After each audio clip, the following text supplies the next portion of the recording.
I'm Chantel, and this is Dustin. Hello, and welcome to the Tristan County Public Library presentation, How to Code with Thunkable Android. What is Thunkable? Thunkable is a web and mobile platform that allows you to build apps for Android and iOS. Thunkable allows you to build these programs without needing to do any coding. Thunkable has made the process easier by allowing you to drag and drop code onto their site to begin building your app. The Thunkable website can be found at the link below. How to start a project. To start a project, you will need to create a Google account if you don't have one already. You can create one at the Thunkable website by clicking on the Login button at the top of the page. You'll need a phone in order to create a Google account, but once you have it created and log in, you'll be ready to get started. From here, all we have to do is click on Create New App, give it a name, and we'll be ready to start working on it. The basics, the 4 important tabs. Tutorial will be located on the top left of the screen. From here, you can choose from a variety of tutorials that can help you learn how to program an app. The tutorials will have videos, step-by-step demonstrations, and guides to follow. The Add Components tab allows you to choose what type of things you want to add to your program, such as a button or an alert notification. From here, you can just drag and drop what you want onto Screen 1. The Block tab is where you'll program your app from.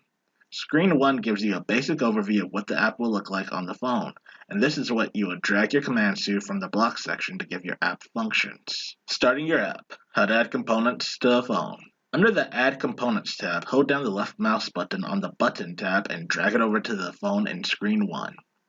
This will add the button function to your phone. Next, we'll scroll down in the Add Component section and add the text-to-speech function by dragging it onto the phone. Right now, you have the functions, but you don't have anything associated with them. We will still need to add our programming to them. The Blocks section. How to add programming and functionality. Under the Blocks section, you will have a variety of choices to choose from. For the moment, we'll keep it to the basics and focus on Button 1 and Text-to-Speech 1. These tabs contain programming specific to these functions. Above them, you will see general commands such as control, logic, math, text, and more. These can be added to specific programs to modify them or to get your program to do something you want it to. How to create a program that will say a word when you press a button. To start with, let's click on the Button 1 tab. This will bring up a series of blocks you can drag to Screen 1 that lets our app know what we want it to do. Drag when Button 1, click Do blank over to Screen 1. This block will be the base of the app. From here, we can add a piece that fits in order to get the app to do something when you press Button 1. You can also click the drop-down arrow once a block is placed in Screen 1 to see some alternative ways it can perform functions. For example, if you press the arrow to the right of click, you can switch it to long click, touch down, or touch up. This would require you to hold your finger onto the button, swipe up, or swipe down to get the button to work. How to add text-to-speech functions. Let's click on the Text-to-Speech tab and we'll drag the command Text-to-Speech 1. Call Speak Text blank block just under Button 1 block on Screen 1 and let it go. The block will automatically snap into place. You can also click on the Text tab in order to add dialogue for the voice to say that way. To do that, click on the Text tab and drag the block that has blank to the right of the purple block. You can type whatever you want the text-to-speech software to say.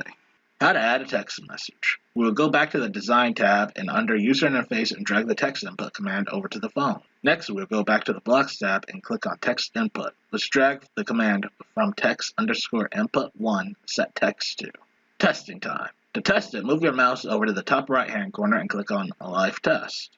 You'll get a pop-up that shows the phone. Click on the button icon, the text to voice will operate and say testing, and the speech bubble will show testing also. How to publish an app. So once you completed your app and tested it, you can submit it to either the Android Play Store or the Apple Store. To do that, you'll move your mouse over to the Publish in the top right corner. Select iOS or Android, and you'll be taken to the next page which will display all the requirements you need to fulfill in order to submit your app to the review for the store you chose. How does it stack up to other programming learning software? Thunkable is the most similar to Ozobots. They both use the same block pattern style to connect code like puzzle pieces. Thunkable is easy to pick up and learn. The instructions are straightforward. They offer video tutorials, step-by-step guides, and examples to show you how to get the basics of programming a mobile app. Thunkable will even help you out by showing you what steps you have to take to get your app approved by Android or iOS. I'd recommend Thunkable if you are interested in mobile platform development. Thanks for watching. If you would like to see more STEM with Chantel videos, check out this playlist. If you want to know when JCPL puts out more content, click the subscribe button and the notification bell.